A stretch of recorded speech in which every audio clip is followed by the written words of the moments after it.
Good morning to my all dear students of grade 8. Today we will discuss your chapter 15 and in this chapter adjective clause.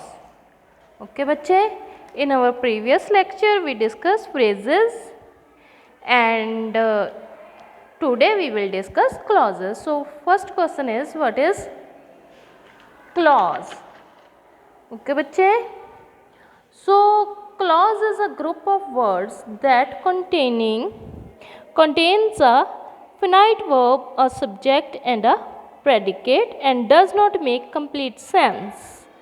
Phrase वो चीज़ होती है जिसमें verb नहीं होता, predicate नहीं होता, लास्ट में कुछ वर्ड्स होते हैं, लेकिन क्लॉज वो होती है जिसमें वर्ब भी होता है, सब्जेक्ट भी होता है, प्रेडिकेट भी होता है, लेकिन इनकी कोई सेंस नहीं होती। इनकी सेंस दूसरे सेंटेंस के साथ मिलने के बाद में बनती है। And what is adjective clause?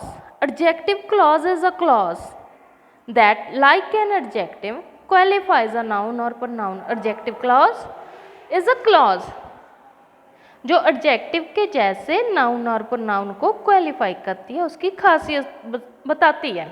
Adjective clauses begin with words. कौन से वर्ड्स के साथ स्टार्ट होती हैं ये? Such as that, when, where, who, whom, whose, which and why. For example, the girl who has long black hair is my cousin. वो लड़की जिसके ब्लैक लॉन्ग हेयर हैं वो मेरी कज़न है। वो लड़की मेरी कज़न है। कौन सी? जिसके ब्लैक लॉन्ग हेयर है। Hair who has long black here is the adjective clause.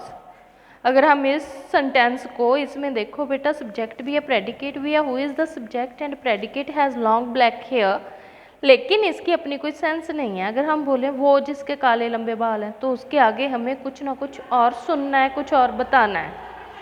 So that does not make a complete sense. So complete sense is the girl who has long black here is my cousin. Has finite verb. Finite verb वो होता है जो noun के number के according change हो जाता है। Finite verb वो होता है, नॉन फिनाइट वर्ब वो होता है जो चेंज नहीं होता। The girl, the noun that the clause modifies. Similarly like an adjective phrase, an adjective clause should be placed next to the noun और pronoun। कहाँ पे आती है ये? नाउन और pronoun के आगे आती है। द गर्ल हु हैज़, ठीक है, नाउन जहाँ पर नाउन के बाद में ये वाली जो क्लॉज है वो आती है। For instance, we cannot write the sentence given below as the girl is my cousin who has long black hair. ऐसे नहीं हम लिख सकते बच्चा, the girl is my cousin who has long black hair। अगर हमने एडजेक्टिव यूज़ करना है तो हम नाउन के बाद यूज़ करेंगे। एडजेक्टिव क्लॉज को भी हम नाउन के बाद ही यूज़ करेंगे। And that is the girl who has long black here is my cousin। This is the right way. And next is adverb clause. So what do you mean by adverb? Adverb clause is a group of words that function as adverb. Adverb means modify the verb. Verb को modify करता है, verb को explain करता है। The clause can modify verb, adverb and adjective. An adverb clause can be placed at the beginning or end of a sentence. ये beginning में भी आ सकती है, ये एंड में भी आ सकती है, लेकिन एडजेक्टिव क्लॉज आफ्टर नाउन ही आती है। Keep it in your mind. An adverb clause can be placed at the beginning और end of a sentence. For example, he missed the bus because he woke up late. As he had woken up late, he missed the bus. तो इसको हम दोनों तरीके से use कर सकते हैं। And next is noun clause. A noun clause is a clause that act as noun. Noun clauses begin with words such as how, that, what, whatever, when, where, whether, which, whichever, who, whoever, whom, whomever and why.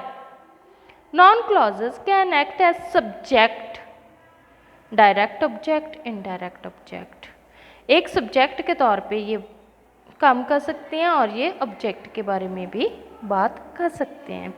For example, whoever comes first will receive this trophy.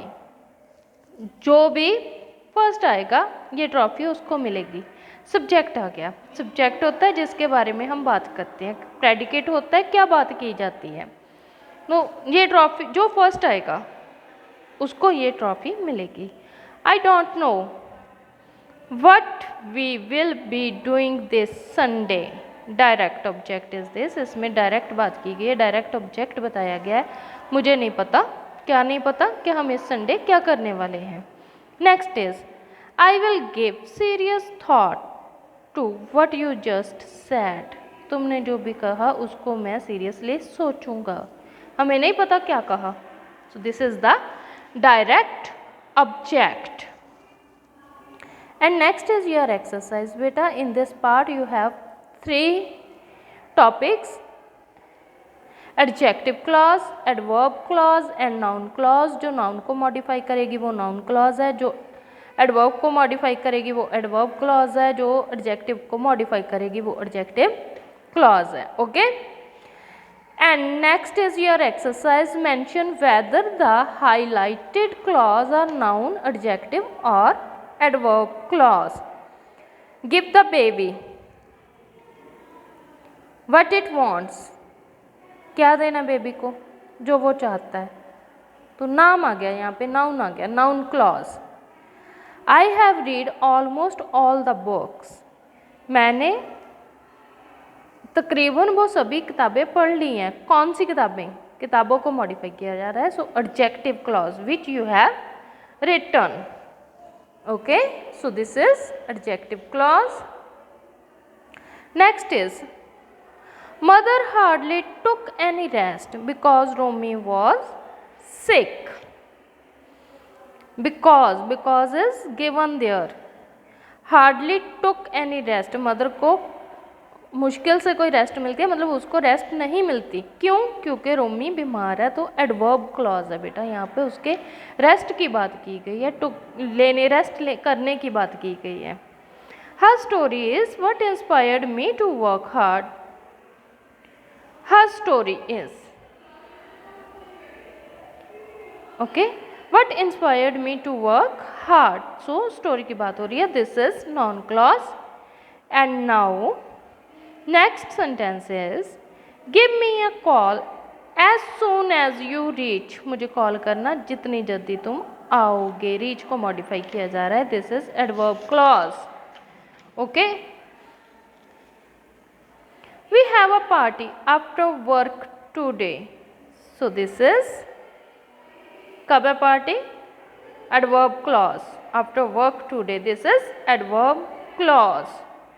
So बच्चे now remaining try to do these by yourself and the answers of these part C and D I will send through your AV assignment. Written assignment. This is the AV assignment. I explain each and 8 sentences there and other the pending I will send through the written assignment. Thank you. Have a nice day.